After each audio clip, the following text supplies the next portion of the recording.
Hello and welcome to Connect MKE. I'm your host, Andrea Williams. Our focus this morning is on the issues surrounding the effects of systemic racism. According to U.S. Census Bureau data, Milwaukee ranks second in poverty level among the top 50 most populated cities in the United States at 25.4%. Luckily, there are organizations in the city dedicated to eradicating issues dealing with poverty. Dr. George Hinton is the CEO of the Social Development Commission, also known as SDC. They empower Milwaukee County residents with resources to move beyond poverty. How are you, Dr. Hinton? I'm good. How are you, Andrea? I'm glad to have you here. And I think in order to better understand poverty and the factors that contribute to it, it's also important to understand racism and how the two are intertwined. So if you would, first off, kind of give us an idea of how those two unfortunately go hand in hand. Yeah, I think if you look at poverty, you have to bring in issues of class and issues of race, especially when you talk about racism for people of color in the United States. It's kind of weird because it's really, you can't talk about racism if you don't deal with some of the classism that takes place all around the world, but specifically how it's done in the United States. Because we're a capitalist have a capitalist system, we have a tendency to need a lot of labor, cheap labor. And that tends to create systems that create people who are in poverty. And those people, a lot of times when we look at it from a racist perspective, there's some systemic things that kind of like drive that a lot of people of color sit in that category, that worker category. Sometimes I really get upset when they don't say all people in poverty are working class, but that is true. They're all working. We just have a tendency to call one poverty working class and the other poverty people of color who were. Very interesting, that aspect. So the discrimination that exists perpetuates discrimination and impoverishes certain groups of people who suffer from unequal access to basic needs and resources. So let's talk about the resources that you provide from the SDC organization to really help change the narrative for people who know all too well what we're talking about. Well, Andrea, you know, it's been interesting. I came into SDC about 8 years ago, and at first I was like, wow, we do a lot of stuff. Do we need to do all these things? But my healthcare background helped me with that analysis because no two poverties are the same, because no two people are the same, and no two families are the same. And so because the complexity of how people live in poverty, of why they're in poverty, can be multifaceted. So there's a lot of services needed. We can't do everything for everybody, even though SDC does a lot of programming. We have to partner with many organizations and the government and even private industry to just help one family or one person get out of poverty. So SDC, what we do is we do an integrated service approach. Somebody comes in, they have an issue, we ask them what's going on, and they help us design a strategy. They design their own strategy to move beyond poverty. And then we give them the resources we have and try to find our partners to give others. Wow.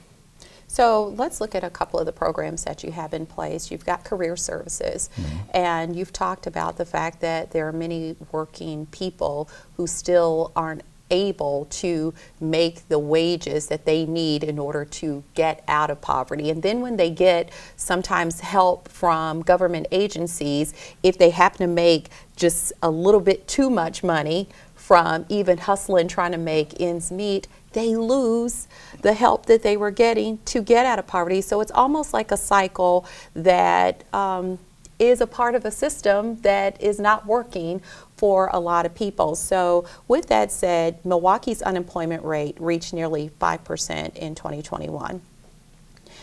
So when we look at your career services, exactly what is it that you do under that particular umbrella? Well, we have some programs designed around industries like construction or food service, but we also help people just understand how to work a computer. You know, we look at this time in our life where there's a lot of telephone use around technology, but that's not knowing how to work on a computer.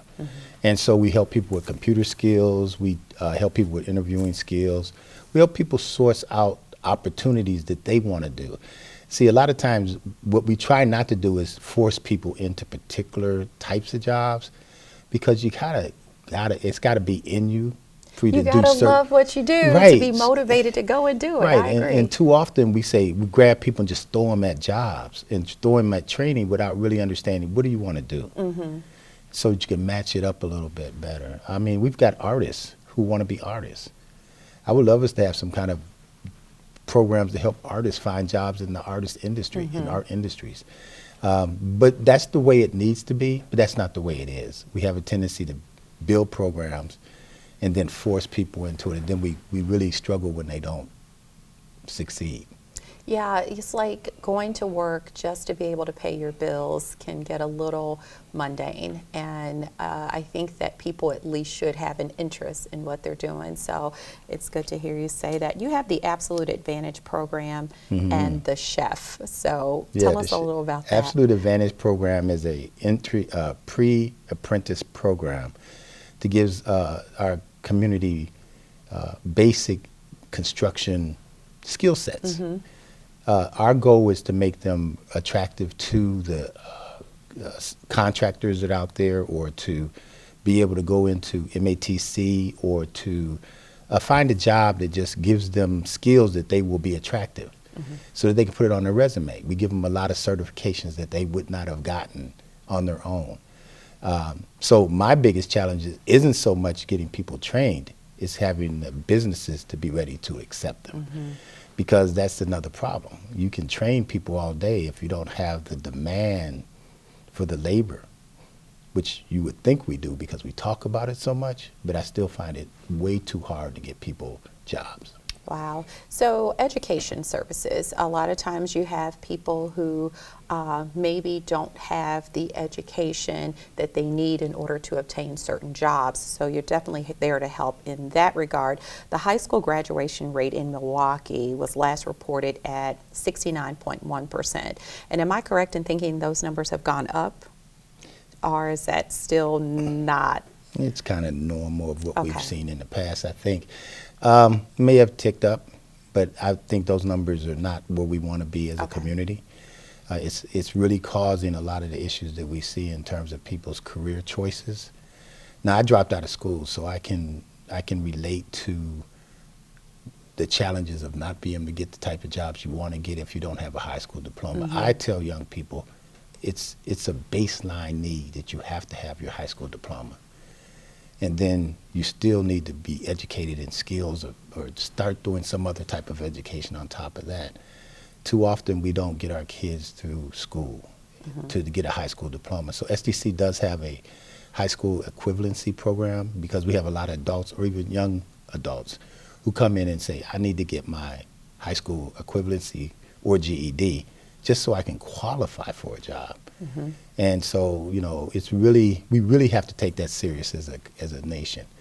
We should not have people not graduate from high school, especially since most of the jobs, almost all of the jobs, require high school. Absolutely. And I'm glad you brought up some of your personal journey, because I think that you serve as a great inspiration and a great example that at one point you did drop out of school. You described yourself as growing up in poverty. I think, how many siblings did you have growing up? There was 8 of us. 8 siblings. And here you are, an executive, and you've been an executive in healthcare, what you're doing now, and in many other jobs. So talk about the fact that it's never too late to make a decision to do more to change your own narrative. I would like to go back and say I was inspired by my grandmother. She was, I don't know how old she was. She was just my grandmother. But I was impressed by the fact that she went to school when she was a grandmother. And so while I was being a knucklehead, doing things my mother did not want me to do, I found myself in a position where I had dropped out of school, and we talked about it. I know she was disappointed. I was disappointed in myself, even though I wouldn't admit it to anybody at the time. But then that went into the Marine Corps, and I think that helped me. Young people don't have that opportunity anymore. You have to have a high school diploma just to get into the service now. Mm-hmm. But that was a great experience for me, from the standpoint it gave me a world view of the world because I went overseas. And secondly, it gave me some discipline that I didn't have and needed. Being raised by two females and not having a male to give some of that guidance, because males have roles in family development. And I think too often we don't cherish that combination of mother and parenting on both sides that make a whole for a child. Yeah. So I had to grab some of that as I went. And basically what happened is I just made a determination that I had to get back to what I could do, because I knew I was better than whatever it was on my resume. Yeah. And so I just kept going. I came back to Milwaukee, went to MATC, got my associate's degree. Right away after that, went and got my bachelor's degree at UWM. I got an internship in healthcare. Mm-hmm. Was able to get some help to go to graduate school, and got my master's degree in healthcare administration. Wow. So it was a journey, but it was still, and it was hard. And I want to say that to people. It's not easy. Yeah. But nobody said life was supposed to be easy. You and have to I have the failed, determination. and I failed Yeah. many times. But I learned from those failures. And we have to get used to failing too. Because people fail and then they want to give up. Don't fail. Just learn and say, okay, I'm gonna put on my big shorts and I'm gonna go back out there and do it again.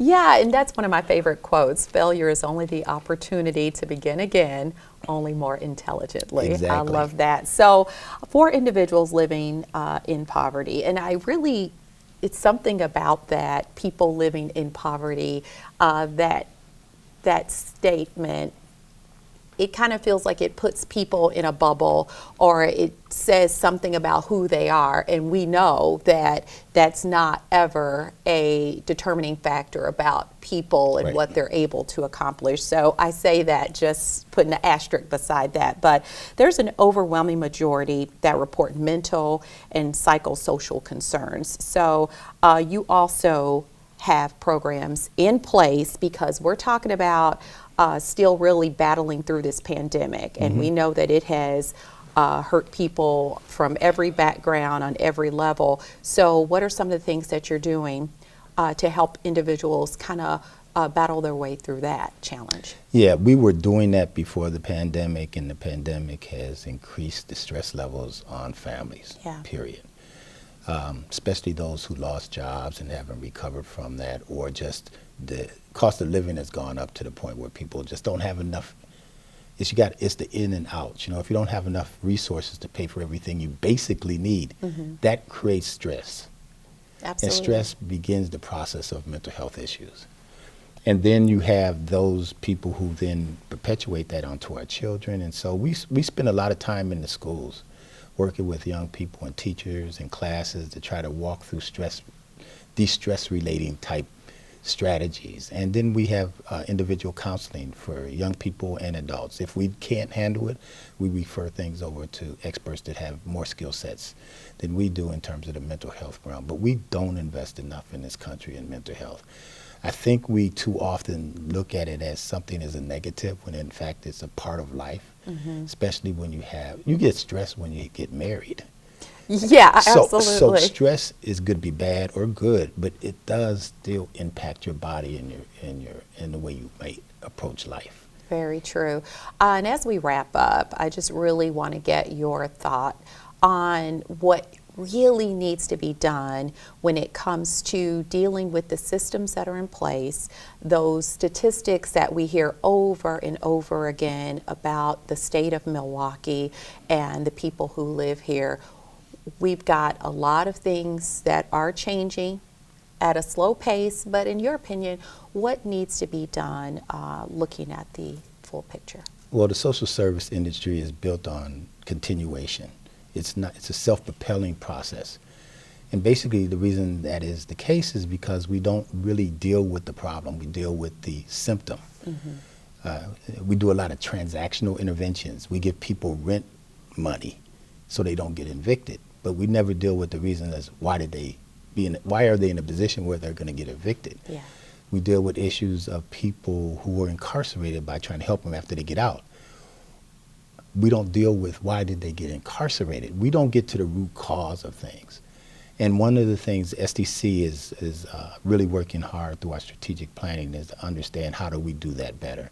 How do we help our community do that better? SDC can't do it. We have to begin to look at our problems in our country in a deeper way. We tend to react to what we see, not what actually causes the problem. Wow, that's pretty deep, and I'm just happy that you were able to come by today and help us get some better insight on the things that are happening right here where we live. Thank you. Well, thank you. Always a pleasure. Dr. George Hinton is the CEO of the Social Development Commission in Milwaukee. For more information on anything we've discussed, you can visit their website at cr-sdc.org.